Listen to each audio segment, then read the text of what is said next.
welcome to the second Outreach Northeast podcast. My name's Sasha and I'm a project coordinator for the Future Me and Outreach Northeast teams, and I'm joined today by my colleague Rachel, and we're also joined by our guest today, Chris Cook. So today's podcast is about making decisions in challenging circumstances.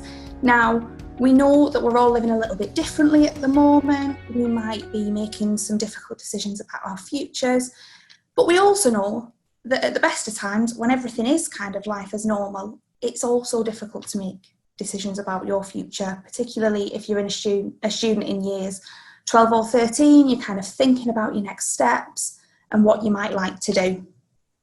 Also, if you're supporting a young person making these decisions during this time and any other time, it's sometimes helpful to kind of, think about those questions and, where to signpost them to some support.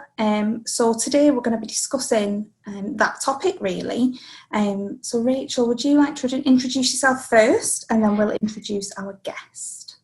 Yes, thank you. So another familiar voice from the first podcast. My name is Rachel. I'm Senior Project Coordinator for Future Me and Outreach Northeast. So I work on both the student-facing part of the project as well as doing some teacher and advisor, CPD, and some support for parents as well. So it's lovely to be back. Yes, and my name is Chris Cook. I'm a former double Olympic swimmer and former double Commonwealth champion in the swimming pool. And I spend a lot of my time mentoring young people.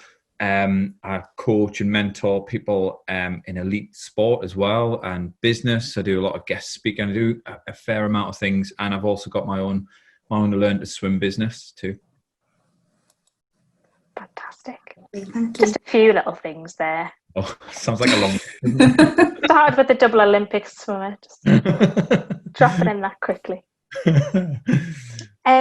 I think that a great place to start really is, how are you in this environment kind of currently? I know it's kind of the topical conversation over the last 3 months, but, as you said, you do a lot of things and you've got a lot of strings in your bow, if you like. How has that been to try and navigate that in this environment? It has been a challenge. I'm not going to lie to you. My business where I've got my swim buddies business, my learn to swim business, I've got staff or a team of teachers that I have to look after. So for me, it was them first. I got them sorted first. I had to furlough people, make sure people were sorted financially and settled once we was pushed into lockdown. And then I had to go and try and furlough myself. Because obviously I've got a family and I need finances, and I worked out as a business owner, I didn't have that facility available. So wasn't unable to furlough myself. Same with my wife. She couldn't be furloughed because she's a business owner. So we were we looked after everybody else, and then we were like, what are we going to do? In my speaking and mentoring business where I go out into a crowd and I talk, obviously that got closed down. So again, I own the business, so I couldn't be furloughed. So the first week was a lot of bad news coming my way. And once I got my head around what was happening and I started to accept the challenge, I actually saw it for what it was, which was, it's a challenge. Something wasn't happening to me. I was happening to it. And that's what I was determined to do. So I wrote down a couple of questions that I put front and center where I was going to be every day, which was in my office, my little garage at the side of my house. And I put a question up there: how do I emerge stronger? However long this is, how do I emerge stronger? And every day I get up and I answer that question. The second question I'm asking is, what am I here to learn? And I think those two questions together, one is a real good business one or an education one to push you in the right direction. But the second one, the personal side of it, what you're here to learn, is a really good question to ask yourself at any age. I mean, definitely. It's particularly, I think, as Sasha said right at the beginning of the podcast, which is the reason why we're here, is that we've got a lot of learners in the region, but also in the country that are maybe we're on their journey towards higher education, whether that be going off into university, going off and doing a higher level qualification at an FE college, or there's been a lot around vocational study and degree apprenticeships, and that was really starting to gain traction. And for a lot of them, I think, similarly to you with your business, it was like, oh God, this has just been taken with one hand, and then here's an opportunity or a challenge with another, and let's try and work this out together.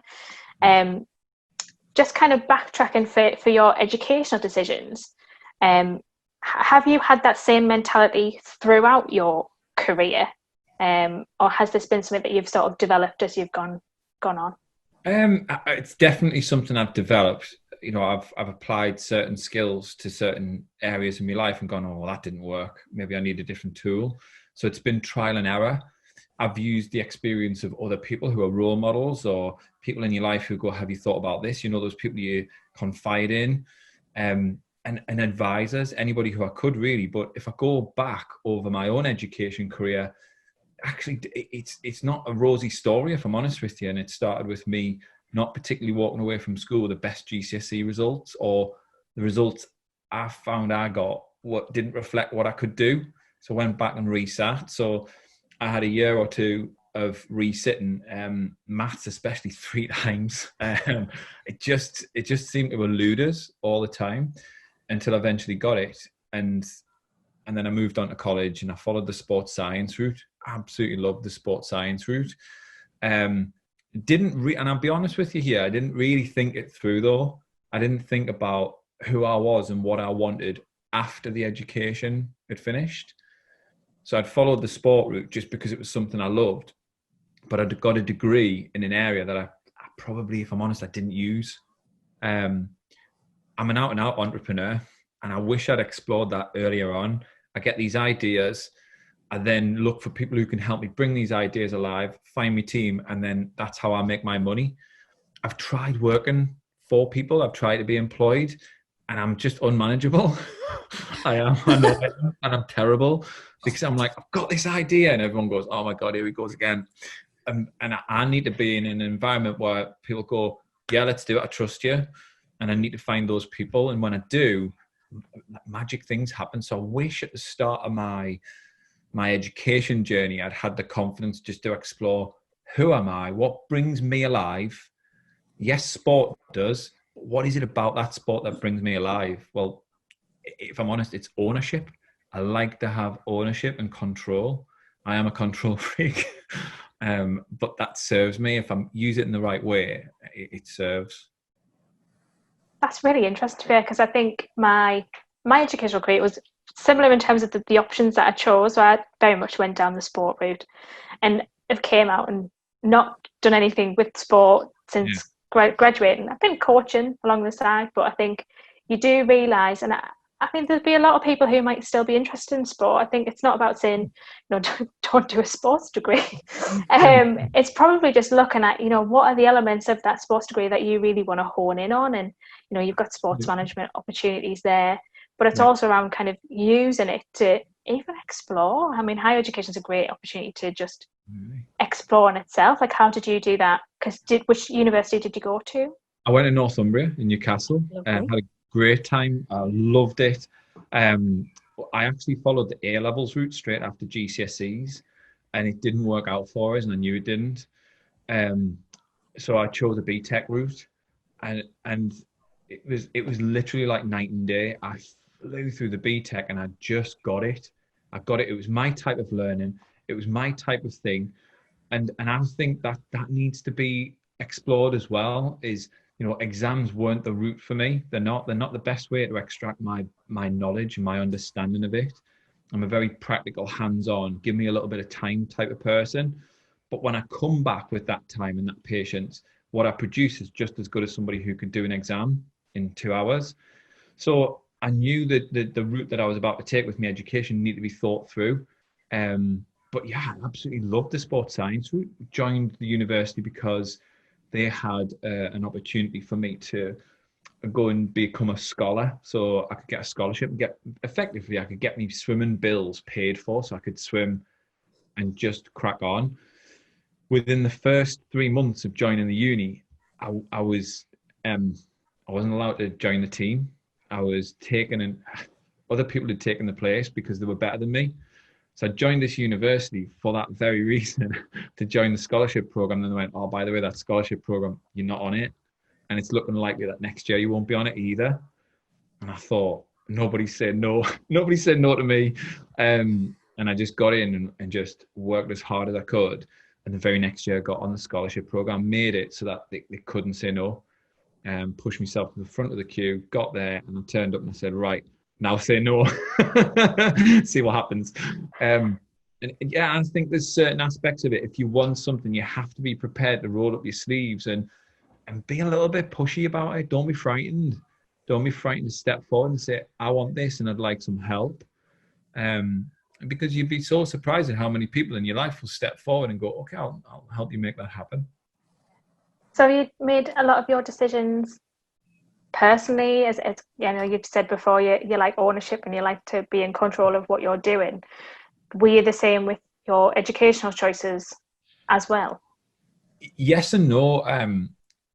My educational choices, basically my parents sat me down, my mum in particular sat me down and just said, listen, I'm prepared to stand by your swimming dream of becoming an Olympic champion. That's what I really wanted. But I need you to secure things on the way up, because, you know, it could end tomorrow. You could fall out of love with it overnight, which is true. It can happen. You could break a leg, you could break something and not return from it. You need things that give you choices at the end. And it was that conversation that made me realize that all the hard work you put in life is about embellishing your choices. That's what it's about. You're not working for money. You work and access more choices in life. That's the way I see money. That's the trade-off I see. And once I started to look at it like that, it completely changed everything for us. So I followed a route that I absolutely adored, which was sports science. Brilliant course. And if I was going to become a sports scientist or a coach, then that would have been the perfect route in. It would have been. But I knew back then, there was a part of me knew back then that I probably wouldn't be a coach. So that's where I'd said, you know, my choices there were based around my swimming career, but also about educating to a certain standard. But I always knew that I wanted to own my own business, if I'm honest. I used to look at other people's businesses and think, oh, I wonder what it's like to create something from nothing, from just an idea around the kitchen table one day, to then 2 years later seeing people actually benefit from the service that you've put in place. And I love that idea. And that's kind of, if I'd really explored that earlier on, I wish there was an entrepreneur school. I wish there was an entrepreneur course at school. I'd have been like front and center of that. Business studies for me at school is a bit like, I don't really get that. I don't really understand it. So I didn't really follow it. But if it was an entrepreneur's session, a GCSE and being an entrepreneur, I'd have been right there. In fact, I think quite a lot of people would be there, wouldn't they? I think we live in a revolution now where, if you think about it, there's a lot of small businesses. In fact, I think COVID's taught the nation that it's not just about the big businesses that are keeping things afloat and keeping things up. There's a lot of small businesses doing big business and big service. So there is definitely a revolution come to the forefront, a revolution of small businesses, I feel. You were talking about how, you know, you kind of the subject that you studied and how if you could go back, you might have, you know, explored other avenues and thought differently about it. But do you find yourself still, you know, with all of the different things you're doing, drawing on some of those experiences that you had while studying at the time? And, you know, although the subject might not be directly transferable to some of the things you do now, do you still find yourself using those experiences? 100%. There was 2 areas that completely changed my life by going down the sports science route for the positive. Actually, the first one was I didn't realize how interested I was in the sports psychology side of things.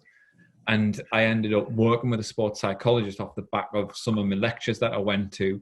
And just, I've still got an interest in it now. A lot of the work I do online, mentoring face-to-face, stems from when I was at uni, sat there listening to somebody talk about the impact of the brain and the thoughts and the feelings you have. You know, the thoughts and the feelings you have are the ancestor of every action. That's the start of every action, which is amazing, really. So no human action starts before a thought. That's amazing, even a blink. And you think to yourself, well, how does that happen? But it happens subconsciously without you knowing. So the psychology side of things became the thing that I've really thought, oh, this is really interesting. And I've kept that study unofficially. I've not gone off and done an extra study pathway. Unofficially, I've done that behind the scenes. Just the books I read are all self-help, all psychology books. The people who I connect with are all in the psychology industry. And actually it's opened up a whole different business avenue for me. But the second area, and this happened, this was really interesting, this, because in 2011, I'd retired from swimming in 2009, you see. And my last ever race was the Olympic final, and I didn't know what the heck to do with my life. I genuinely didn't. I didn't know where to go, what to do. I was a little bit lost. And so I started to just try things. I'm a massive believer in just getting out there and just network and try. Volunteer if you know, at anything. So I was working for charities. I was going out doing some paid work. I was going out doing some trial work where I was just trying to see if I liked it. Tried loads of things I didn't like. But it was really good because I started to narrow it down. And I started doing some talks to schools and primary schools. And I don't know how it happened, but I received a phone call from somebody who'd been passed my number. And I eventually ended up down in Kent, covering over 6-7 years, over 300 schools around Kent. And that started because I'd done a good job for somebody referred me on, and then I had to tender for it. Now, when you tender for something, you have to write a proposal. You have to write a proposal of what you're going to do and how you're going to do it. And I followed the same method I did when I wrote my dissertation. Now, I thought when I was writing my dissertation, I'm never going to use these skills. It's ridiculous, this. I don't want to do anything like this. But actually, nearly 10 years on, I was sat there writing this proposal thinking, I'm so grateful for that dissertation now. And I got the tender, and that opened up business for 7 years. 7 years. I got the chance to trot around schools and share my message with kids that hopefully, I mean, I receive messages even today from kids and parents who aren't kids now. Some of them are like in their 20s. They'll send messages saying, you came in that day and now I'm doing this. You came in and shared that message and now I'm on this path. And that just, yeah, so those two things for me, you know, I found a love that I didn't realize existed, psychology and how the mind works, but I also found a way of kind of applying a new skill. And we even do that to this day. You know, we write tenders for things and write proposals for funding. I use the skills that I had when I did my degree. Yeah. No, absolutely. I feel very similar. I think, Rachel, you might too as well, in terms of the day-to-day things that we now do at work that we don't necessarily think about as we're doing them. Some of them stem from, certainly for me, it stemmed from my experiences when I was, you know, studying for my degree. And well, yeah, I mean, you came from a biomedical science background. I mean, it's still very much something I'm interested in, but, you know, day to day, I think similar, you know, it taught that kind of, that path through taught me what I was interested in, and that was kind of, you know, I've always been a people person, and I say helping people, and I think, you know, it sounds almost daft, you know, and I found out that I wanted to help people, but that's brilliant. So that was sort of my reason for going in, and then through that and through some experiences, through kind of odd jobs and student work, I found myself doing what I do now, and it's, you know, I like to think I'm helping people. Was there a point at which you did part of your course and thought, I'm really interested in this? Was there a turning point? It was quite late on for me, I think. Late on in the degree? In the degree, yeah. So I kind of went in, I'd always been good at science, I'd always been interested in science, and my results at A-level perhaps didn't work out the way I'd wanted them to. So couldn't get onto the first choice of course I wanted, and then ended up doing my backup, which was biomedical science. But it was the experiences, you know, and I loved that, but I could perhaps never see myself following a research career or something like that. And it was kind of my experiences as a student, working as a student ambassador with young people and telling them about my experience of studying for my degree, because I loved the experience as well as the subject, and I wanted to pass that on, I think. It's that implementing the information that's key, isn't it? You get that info, but it's implementing it that really shifts things and makes your life different, I think. And knowing it is one thing, but applying the knowledge is a totally different kettle of fish. And that ability to reflect back. I think we're all in a very fortunate position now that, you know, we've done it. We've kind of thought, right, actually, why did I make that choice? And it was because it must have been because of this reason, and you can reflect back. But it's interesting that, you know, we've all had very different backgrounds, but I think our mission is the same. And whilst, I'm from the Northeast, did a sports science degree, my ultimate aim is I really like humans, and I want to help people. And Sasha came to the same, kind of concept and outcome, coming from Bolton and, doing a biomedical sciences degree. So I think a take-home message, I think, for any student is, you might not actually be on the route that you maybe are going to be on for the rest of your life, but you can still enjoy it, and you can still have those positive experiences, but being open to opportunities as well, I think, particularly in this time. I'd agree. And I think if you go at things with give that thing that's in front of you 100% of you in any given moment. I don't know what that non-physical thing that connects us all, but I'm pretty certain it exists. I'm not here to profess to know, but something magical happens, something connects us all that's non-physical, that can't be seen. And I believe, actually, I don't just think it, I believe that when you give that moment your 100%, even if you feel like I've done this a million times or I'm on the wrong path, if you give that thing that's in front of you 100% of you, doors open that were never there in the first place. And I've always maintained that. If I think back to some of the jobs that I've done, glass collecting in a pub, that doesn't really relate to an Olympic swimmer or even a business owner. But actually that taught me skills that eventually I used and I've taken them on. So nothing's lost. Nothing's ever lost. And you never know what skill you're actually developing when you're going through certain experiences. And like you say, the beauty of hindsight is that we can look back over our views and go, wow, that worked. But at the time, did you know it was going to work? Probably not. Have you felt, thinking about like reflecting back, obviously we've discussed about the differences that this situation is arisen and the opportunities and stuff. Have you had an opportunity to reflect back on the last 3 months and think, oh, this is what I've been missing, or this is the thing that I've found that I've missed the most, or I'm looking forward to the most, and that's what you want to pursue and change direction maybe a little bit?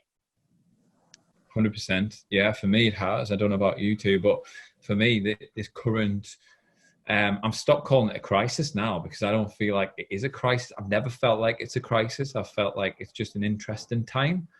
And I think that we get to control how we define what we're going through. We get to control that.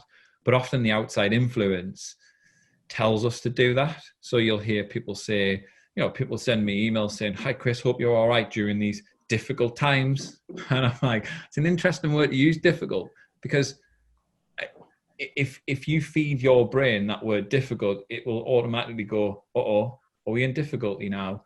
And it will respond and react off the back of the words that you give it. So I started to change my mindset towards interesting times.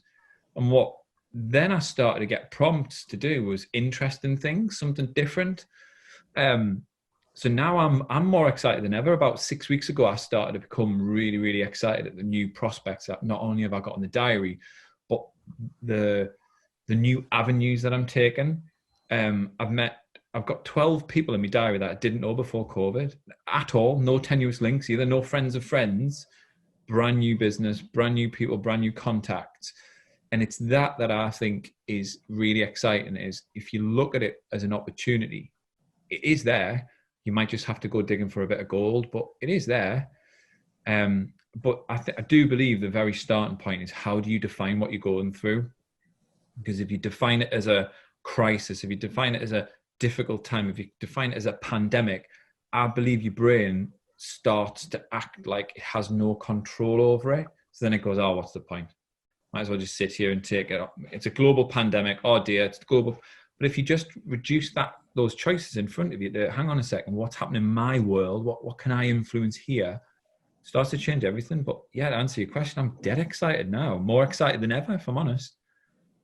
Is there anything that you're really particularly excited for? I feel like I can reach a bigger audience now. And I was really worried. If I'm being perfectly honest, I was worried about going online and a couple of things. People going and hiding in the background on a Zoom call, not knowing whether I could see people's body language or whether it was going well, so I wouldn't get those cues back that I normally get from an audience. So I thought, I'm not delivering anything on Zoom because I just can't get that back.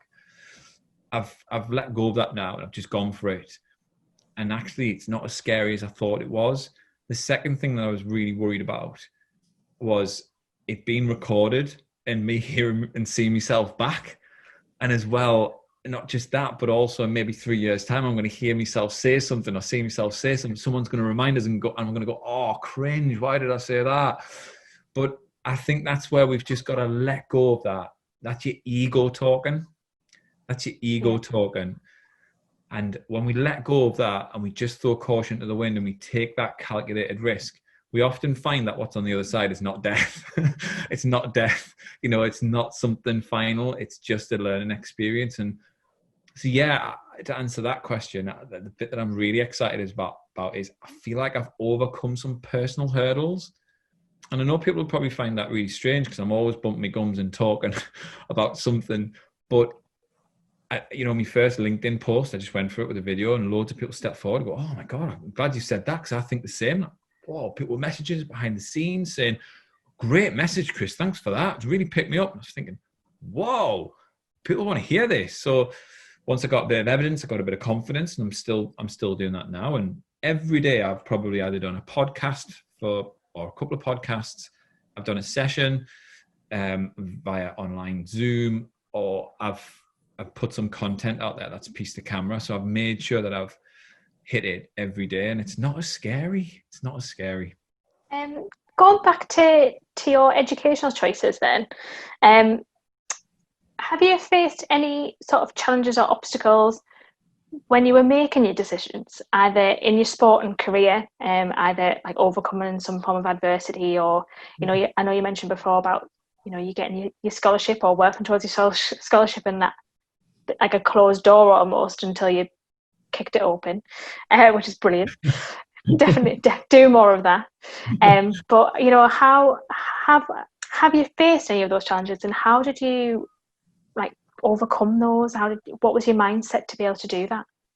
I think the first one was the lack of confidence in taking a step forward further into education. So I was the first person in my family to go to uni. I come from a working class background, normal lad from South Shields, normal family.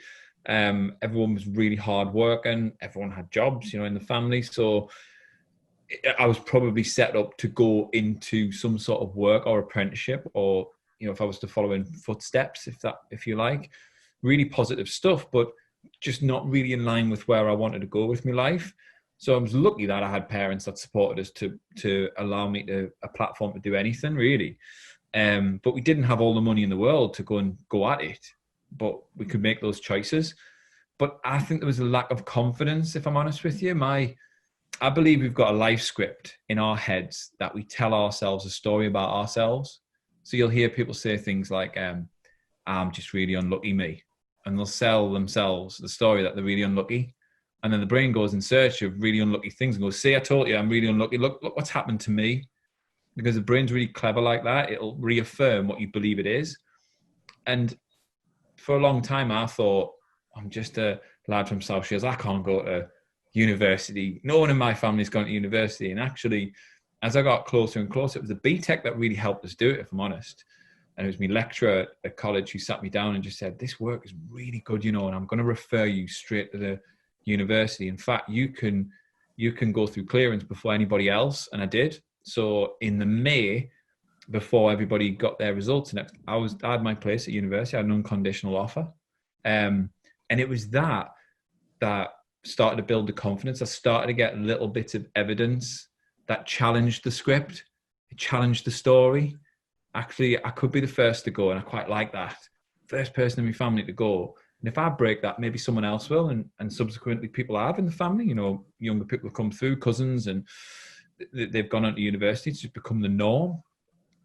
So for me, there was a challenge of the script going on. And then there was a challenge around exams. I've always had this thing about tests and exams. I see a question, even if it's multiple choice, and I'm like, it's definitely all four. It's definitely all four. And I'm convinced, and it's definitely only one, but I'm convinced it's all four. And I just have that. I've had that kind of barrier with exams for such a long time. So, but I found a different route to take. There's so many different routes with education. And then I believe that, again, it probably comes back to the first point. I believe that uni was only for a certain class of person. It's just not true. And when I got there, I met so many cool people and so many different experiences, and I got challenged on my view on life, and I'm so grateful of it. I think that's one of the big changes you go through at university. Is it's not just your education you get, it's your life experience and the people you meet and the things you do, and you start volunteering for things that just take you down a bit different path. And that's the beautiful magic I feel about higher education, is that it allows you that opportunity to just challenge what you already think you know about life. Because let's not beat around the bush. When I was 15, 16, I thought I knew everything. I don't know about you. I thought I knew everything. I was like, Mom, Dad, leave me alone, please. But actually, when I got out and I started working with different people, I realized I don't know as much as I really do know. I best start to listen now. So yeah, that challenge. I know you went to Northumbria, and obviously living in South Shields, it's a local institution for you. Did you move away still, or did you do that commute? I commuted, but I met my wife, who was my girlfriend at the time there, and she was swimming as well. But she'd moved up from Teesside. She was living there had her own flat. So I spent a lot of time with her and then time at home. So I got the best of both worlds. I got a bit of kind of that moving out vibe, and also being able to go home, get my clothes washed, and get some tea put on the table. So I was dead lucky in that respect. But it was a strategy that I wasn't silly about it. In terms of staying home was the strategy, because I didn't want to leave university and have less options and choices. I wanted to leave with more choices, and I was very, very fortunate that I left university with kind of controlled debt, if you like. I've been really fortunate. So was that part of your kind of decision to stay at home then, just to kind of control your controllables as much as that you possibly could? Yeah. So when I come out the other end, I knew that if I was to go on with me swimming, I would have potentially 3 Olympic Games in us. So I kind of worked it out that 2008, at the time, I didn't even know where 2008 Olympics were going to be because I hadn't been chosen. But I knew just by mapping it out, 4 years, it would be 2008. And I was right. So I kind of wrote that down and mapped it out and went, right, there's my 3 best chances before I'm 30. Kind of started to work out, well, if that's my 3 best chances, that's not a sport that delivers a lot of financial gain. I wasn't in it for that. But I had to work out, if I wanted to go through that and get an education, I had to be smart. I couldn't just overspend. So people call them sacrifices. I just call them smart choices. I just had to make some smart choices. I couldn't be everywhere at once. I couldn't always do everything. And I just made those choices. And I think that's one of the strengths I've probably brought to the forefront, is that I am okay when I'm missing out on something. I don't have FOMO. I don't have fear of missing out. I just go for it. And if I've missed out on something, that's fine. That's okay. I was going to touch on that actually, because I think particularly for those that are in year 13, they maybe had that plan. They were going to progress in September and that would have been fine. But the educational side of things, of course, they'll want to achieve their degree, their qualification at the end of it. But for a lot of students, that student experience is, a part of that, and that fear of missing out. And I think for a lot of parents who maybe want their young person to go on and progress, are thinking, is this year the best year for you to go, when you're going to have freshers fair and you're going to have this opportunity and you're going to have these opportunities to get together. Obviously you have said that wasn't really a factor for you. Why was that? And did you feel like you did miss out in the actual overall experience of it? No, not at all. I had my own subculture within the sport that I was part of. So I had my friendship group there. I also tried a bit of the uni life, but I didn't feel like it was leading me anywhere. I could see for other people it was perfect for them. And actually a lot of my friends, they did really well out of it. But for me, it just didn't lead me anywhere. It didn't make me come alive. So whilst I did attend a party or two and various bits and pieces, it was never like full on week in, week out. Because I had something bigger burning away that I was working on. So for me, again, it was about those personal choices, making them every day to get towards that goal. And I don't regret a thing. Not at all. But obviously, I'm a huge believer in the fact that you might feel like you've wasted a year. It might feel like a year's a long time, but actually, if it's in line with where you want to go and what you want to do, a year's a tiny amount of time in many respects. Some of these decisions and choices that you make to plow on towards your goals and your dreams are personal. They're really personal. Nobody can answer them for you. Can give you some information and give you some guidance and maybe a little bit of inspiration, but it's you who has to take on the motivation. You have to find out what's your motive to move, what's your motive for action. So I think tapping into what is it you'd like to do. If you do know, then maybe just take a couple of back steps. If you don't know what you want to do, get out there and try things. Just spend this next year trying as many things, meeting as many people. And it's those experiences that will undoubtedly take you places. And once we're out of COVID, we're not just all of a sudden online all the time. You will be able to get involved in so many experiences that will change your life, but it needs you. It needs you. And it's that action to get up and do something about it that's really crucial. If you're a parent, or particularly parents, because I think in this situation, when we're not at school, we're not at college, we don't have those kind of educational influences that are around us all the time. Young people, you might be able to tell me more than what I will, but you'd be looking at the people who are around you, so it could be your parents, your carers, whoever you might be living with at home, for that guidance. And for a lot of parents, it might be either a long time since they went, or they might be really struggling with, well, how can I advise on what's the best for my young person? What would your take-home messages be, and how did your parents help you with you going forward? It's a really good question, that one.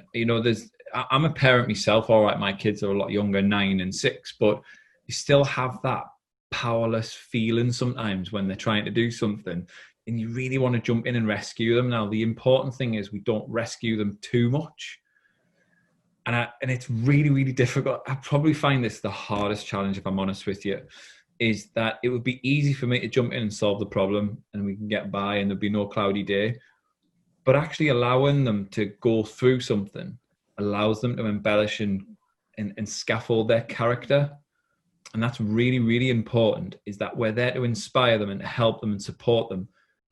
It's not our job to motivate them. It's their job.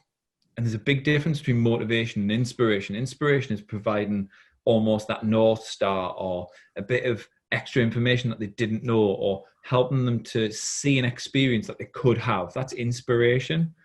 Motivation is, right, get out of bed, come on, you've got to get moving. That's not your job. That's not your job. But I find myself doing that as a parent, jumping into that role, and I have to back off and go, actually, that's their thing to learn. If they miss this thing that's in front of them because they were too lazy, that's not my lesson. That's not my lesson. That's their bad. And I think there's that element of not rescuing too early, but allowing them to see a bit of the pathway as well. It is a tricky role. There's no getting around it. In fact, I think it's probably one of the hardest roles to take on, because as a parent, you have the beauty of hindsight. You can almost see your own dots. And I hear people say, I just don't want them to make the same mistakes I did. Well, it's not done too bad for you. You've come to a point of realization and you've actually got a good career. So it hasn't been too bad for you, because it's those mistakes that actually make the person. And it's those choices they make in that moment. So I'd definitely take the sting out of the tail, shift across to the inspiration side, and maybe just open up that engaging conversation of, is there anything I can do to help you get where you want to go? Where do you want to go? And is there anything that I can do? How can I support you? But there's nothing like inspired action coming from the heart and coming from the soul of the person that's chasing it. There's nothing like it. Nothing beats it. Nothing beats it. No money, no pushy parent syndrome. Nothing beats that person going, I want that. I'm going to go and get it. I have to knock down the door. It's got to come from the person. Have you always had that mentality? Have you always been able to self-motivate yourself? No. And knock down that door? No, I haven't. And that's where I take the message of, I probably don't want it. There's a difference between a dream and a fantasy. A dream is something that is inside of you that you want to bring alive. A fantasy is just wouldn't that be nice? You know, you don't kick down a door if it's would be nice. You kick down the door because you're like, I want it. I want it. I'm going to go and make a nuisance of myself until I get it, because I can see the value in what's on the other side of that door. And I see this a lot with people. I used to be a personal trainer a few years ago now. Straight away, within about 3 sessions, I would know who really wants to lose the weight and who just likes the idea of losing it. And it's simple. It was a hard conversation to have with people, but I was the type of PT who would go, I don't think I'm the guy for you. And straight away they'd be like, oh, it's only the 3rd session. I'm like, it's nothing to do with the sessions. It's to do with what you bring in. And sometimes that would be enough to motivate people to go, no, I want this. But mostly it would bring up the red flag, which is, yeah, you're right, I don't really want it. You know, I did reach for 10 Mars bars last week. Sorry. No, but I would see it there and then. I would see who wanted it and who could have that vision in their mind and who just liked the idea of it. And it comes down to those simple choices. In your head, is it a dream? Is it something you want? Or is it just I'd like to do it? Because that doesn't push the need. Yeah. And what's that outcome? Like you were saying before, like you're doing a series of actions now for what outcome? Exactly. And I always say to people, we've got less control over the outcome, but we've got every bit of control over the process. I can't influence whether I win the gold medal, but in the water, I can influence how I put the stroke together over 2 lengths, how much effort I put into that 2 lengths of the pool, how I turn around the wall, how I dive into the pool. All those skills that I've been working on, that's the process, that's getting there. I have very little control over the guy next to us having a blinder of a swim and breaking the world record. I've got no control over that. And I think sports taught me that, is that when we focus our efforts on what we can control and we go about our days working on the process, the outcome invariably works our way. 9 times out of 10, it works our way. But having that North Star, if you like, having that dream ahead of you, always helps you deliver the process. Because when you go through those dark patches or when you go through those moments of confusion, you go, I just got to check in with where my North Star is. Do I want this? And when I woke up at 4:30 in the morning, most mornings, I wasn't skipping out of bed every morning. There was some days I had to really think about, what am I here to do? Why am I getting up this stupid o'clock? I'm getting up stupid o'clock because that's what's required. If I want to be extraordinary or have something extraordinary, I have to act extraordinary first. And the one thing I always implore people to take on board is success is something you attract. It's not something you chase. Success is something attracted by the person you become. So if you haven't got that success in front, if you haven't got that result in front of you, check the characteristics that you're employing, because there's a message there, because success leaves clues. It leaves clues everywhere you go. I think that's been really great to listen to. I think for young people, parents, teachers alike, there's a message there for everyone. I've certainly taken something away from this discussion. I always do from these discussions. So yeah. No, it's been nice to, because for those of you maybe are new to either Outreach North East or Future Me, or maybe the work that we've done, Chris is a fantastic guest or kind of partner, I would probably more say, in a lot of our activities over the year. And myself and Sasha are really fortunate to every year have an annual kind of week of listening to keynotes and motivational speaking. It's been really nice to kind of just have a conversation and get to know a little bit more about the educational side. We've obviously heard about the sporting side before, but knowing that those same decisions that you've had to make and smart choices in education has been, it's paid dividend both kind of in your sporting career, but also, where you are now and how you've been able to manage this interesting situation that we find ourselves in. Not difficult. Not difficult, not at all. Oh, thank you for having us, and thank you for believing in us over the years, because it's other people just taking a chance, like you taking a chance on my services and the words that I say that make a difference to me and other people as well. So thank you for that. It's a pleasure. Pleasure is all ours. Yeah. Well, in that kind of manner, I suppose we can refer to this podcast as making decisions in interesting circumstances. now. So I hope you've all enjoyed that. I hope you found it useful. If you would like more information, you'd like to have a look about us, please do visit for students and parents, futureme.ac.uk, and for teachers and advisors, please do visit outreachnortheast.ac.uk. And we'll see you next time, hopefully. Bye. Bye.